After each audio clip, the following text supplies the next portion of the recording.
Over the past 10 years, I've been both the queen of focus and master of procrastination. In this video, I'll show you one method I've used to try and regain control of how I use my time with a bullet journal.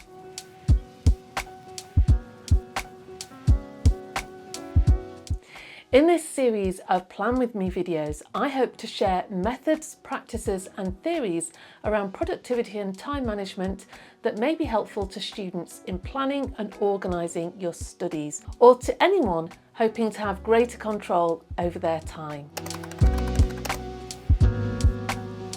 So what is a bullet journal?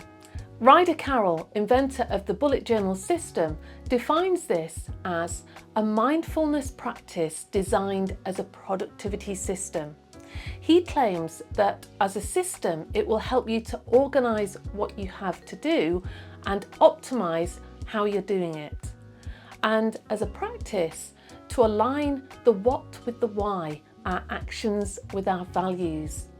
By addressing both the what and why, the bullet journal system aims to eliminate procrastination, enable us to use our time more intentionally.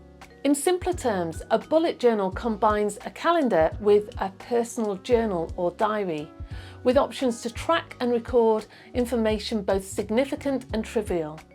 It acts as a place to empty your thoughts onto a page and to make sense and organise both your thoughts and the tasks and activities of daily life. I've been bullet journaling for about 18 months now, and during that time I've adapted the bullet journaling system, which initially I laid out as per Matt Diavella and Pick Up Lime's videos on bullet journaling. One of the beauties of the bullet journaling system is that you can adapt the spreads, the layout of the pages of your journal, to your own preference. In this video, I'll introduce the system I've predominantly made use of over the past 18 months. And in a subsequent video, I'll share what I learnt having engaged with the bullet journaling system and how I adapted the spreads from time to time to finally understand how and why I was procrastinating for a period and how I managed to solve this. So here we are at the unboxing of my second bullet journal, which I set up way back in March 2023. You can start a bullet journal at any time of the year, and although you will see my calendar beginning in April, you might begin in October or January, or any point when you decide to give bullet journaling a go. I think early spring is a useful time to drop this video, since by now the reality of realising New Year's resolutions will be likely having an impact. Perhaps you've let go of some of your resolutions already. Setting up this bullet journal in early spring demonstrates that you have agency over making changes at any point in the year, not just on the 1st of January. I'm using Otagami's The Pro A5 dotted notebook, around £15 British available from Amazon. I'll include the link in the description below. A point to note if you order one of these notebooks, I show an unboxing, but recently I've ordered the same notebook and received it in a plastic wrap, which was rather disappointing. Previously, I've used a Moleskine notebook, but the paper in the soft notebooks was thinner, and you can see here how my fountain pen bled through to the other side of the page, which I didn't really want. I also found the cover of the Moleskine notebook disintegrated after a short while. On my desk, I include other items which I've used for bullet journaling, though you only really need a pen and notebook to start. Although it's possible to use digital tools for bullet journaling, the analogue bullet journal method is intentional to encourage spending time offline and avoid digital distractions such as social media. In addition to pen and paper, I also make use of washi stickers, washi tape and highlighters in my bullet journals, as I found these to be a quick way to make the journal look aesthetic without spending too many hours on the spreads. At one point I just used pen and paper, but I found that my journal was so plain that I wasn't compelled to use it regularly. I wanted a practical system for creating monthly spreads which I could upkeep without spending too much time. There are many dedicated videos on YouTube which show very elaborate and beautiful spreads, So if you want the creation of spreads to be a crafting activity or hobby, I'd encourage you to look at some of those channels for ideas as to how you might decorate the basic structure I demonstrate in this video.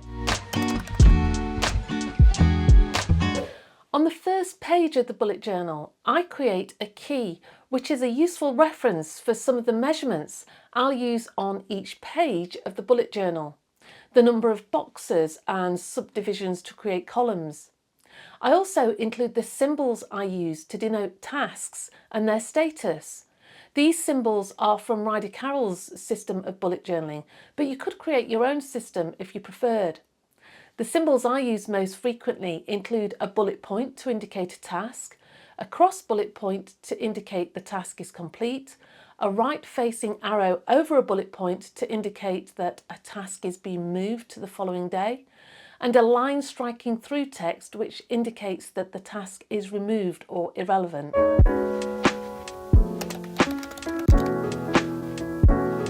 On the second page of the bullet journal, I create an overview of the full year. So in my case, in this bullet journal, the year runs from April to March. You can see here that I use pencil guidelines. This was just for the purposes of making a nice job for the camera. I've recently used all the pages in the notebook you see me setting up here, so I've created a third bullet journal and just used pen directly onto the page since I'm now well practiced at creating the different spreads. However, this is not to say that I don't make mistakes. My bullet journal is very much a practical notebook I use daily, and if I make mistakes, which I do regularly, I just use whiteout to cover up the errors. This doesn't spoil the bullet journal, it just makes it look well used. You can see that I make use of a small piece of card with measurements that I've transferred from my key page. This means that I can create subdivisions on a page easily without the need to count boxes or flip back to the key page. I'll call this my key card. I've seen other YouTubers create a decorated key card and include an envelope on their key page to hold the bookmark when not in use. I keep this informal key card in the pocket included in the back of this bullet journal. I've not yet dedicated time to setting up a permanent key card, but this would save time in the longer term and make the key card more easily usable and reliable as a measurement tool. For this year to a view, you'll see that I subdivide each page into two, and so I have 2 months to a page. At the top, I create a calendar for the month, which links the date to the day of the week. And then down the left-hand side of each column, I allocate a line for each date, so I can make a note of appointments or commitments specific to that day, which I can see at a glance, and for events for the year ahead. In my first bullet journal, I included 3 months to a page, but found I had insufficient room on each line when I had multiple appointments in a day. So for this second bullet journal, I adapted the format so I had more room. This is a simple example of how you can adapt the template for your own needs. At this point, when I was setting up my first bullet journal, I did begin to wonder if I was just wasting my time, whether this wasn't just another procrastination project in itself. Why not just buy a calendar or diary from a shop? More recently, I've even seen calendars for sale in this kind of bullet journal style. For me, investing time to create my bullet journal means that I'm more invested in using it on a daily basis. It also gives me flexibility to change the spreads to meet my needs. The very act of repetitiveness in reproducing information in a yearly, monthly and weekly format also means that I'm less likely to forget an event or commitment. When I set up this bullet journal, I found calendar stickers which could be used to shortcut the process of reproducing the calendar overview. In the end, I've not ended up using these because I prefer the calendar to run consistently from Monday to Sunday. But this is an example of how you can take shortcuts if you want to save time with the creation of spreads, but retain an analogue, personalised bullet journal. At this stage in the setup of the bullet journal, I'm transitioning from the yearly overview, which I only need to set up once in the bullet journal, to a monthly overview, which marks the beginning of a repetitive cycle of spreads I'll repeat each month. The monthly overview is probably the most challenging to reproduce because you'll see here that I measure out approximately 30 boxes on the page. I make use of the key card here to help me with the measurements and speed up the process. Although I'm using pencil to create a template to trace over with ink, when I'm not on camera I shortcut the process and go straight to ink. A quick way to decorate this monthly overview is to add some washi stickers. We could skip directly to setting up the weekly overviews at this point, but the video guides I used when I set up my first bullet journal included several spreads after the monthly overview with habit and mood trackers, a space for acknowledging gratitudes, physical and emotional check-ins, and a brain dump page for emptying the mind of clutter. This section of the bullet journal is intended to reveal the why of how you use your time, rather than the yearly, monthly and weekly overviews which reveal the how. You'll remember that Ryder Carroll, who invented the bullet journal system, valued the combination of the two, the how and the why of how you spend your time, as a means of doing so intentionally. I've used these pages both sparingly and extensively, and both stuck with these spreads and adapted them. For several months I moved the check-in pages to appear after the weekly spreads and used the emotional check-in like a journal, extending across 20 pages or more each month. I tracked a small number of habits and had both successes and failures in doing this. For example, I stopped creating a habit tracker for yoga and meditation for a while because for several months I did absolutely nothing. And there's a balance between healthy tracking, which makes you aware of your practices, and the habit tracker becoming a source of guilt because you didn't have time to dedicate to a particular practice. But increasing awareness is part of the function of this section of your journal. For example, recently I did manage to resume daily exercise, including yoga for a while, but through tracking I became aware that it was the first practice I let go of when daily demands, both physical and emotional, increased. I've also struggled to record the nuance of my daily or changing mood within a day in the mood tracker, and to keep a list of daily gratitudes. However, the process of exploring these elements is important for ultimately understanding why you might procrastinate or spend time less intentionally. And the prompts in my journal have increased awareness overall as to how I'm spending my time, why I'm choosing to dedicate time to particular tasks, and how I'm feeling, or how this impacts on my ability to undertake a task and how efficiently. Over the past 18 months, I've experimented and adapted my bullet journal spreads in a radical way, and this process of learning has ultimately helped me to overcome a spell of procrastination. However, the prompts I'm showing on screen, which I used in my first and second bullet journals, were vital for increasing awareness to the point where I could personalise the spreads to be more efficient for my needs. I hope to share this process in another video. I won't explain how I'm setting up these spreads because visually the process is fairly self-explanatory.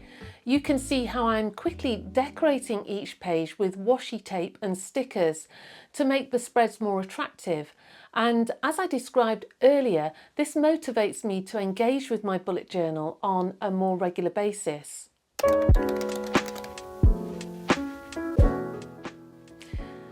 We now move to the weekly overview, which is where the magic happens in terms of proactively managing your time and tasks, as well as acting as a weekly view calendar. You can see that I'm dividing the page into 6 using one column for each day of the week. For the weekend, you can see that I subdivide the column into 2 so I can fit 7 days across 2 pages. I do this for each week of the month, so in total I'll have 4 or 5 double page spreads of a weekly view.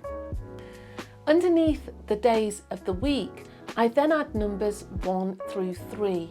This allows me space to identify my top 3 priorities for that day, and you'll eventually see me adding half a dozen dots underneath this numbered list where I'll make a note of these tasks and other tasks which have a lower priority for that day. This is my to-do list or task list. What I like about the dots is this allows me to check off tasks when I've completed them and to use the symbols from the key to move tasks around my weekly overview if needed. At the bottom of the page, I have a view of my day hour by hour. I use this to block out time to complete certain tasks and essentially use this as a time blocking tool. What I like about the bullet journal method is that it combines several productivity methods, the top 3 tasks and time blocking, and combined these offer a really powerful way to manage your time across a week and across each day. There's a degree of repetition in transferring data from the yearly to the monthly and weekly spreads, but ultimately this repetition is useful in reminding yourself of your commitments for smaller periods of time. It brings tasks into focus as you increasingly dial down to the detail of your day-to-day life. In the process of making this video, having trialled and experimented with my bullet journaling process over the past 18 months and learning about the challenges of procrastination and how to overcome this, ultimately regaining control of your time, I can honestly say that the standard setup I've outlined here is probably the most effective and quickest way to regain control of your time. However, something to keep in mind, and this is probably evident from the effort required to set up a bullet journal, is that this is a physical process, but there's also a learning process required to address procrastination, and this can take time. So it's a process rather than a finished product which offers immediate gratification or a fix to time management challenges in your life. It can change your life, but slowly and with commitment to the process. Even in the process of making this video, I've re-clarified my understanding of the bullet journal system and realised that misunderstandings of the system have crept in from time to time. If you struggled with procrastination or tried the bullet journaling system yourself or have any time management tips, share these in the comments below and so we can build a useful resource for anybody who finds this video.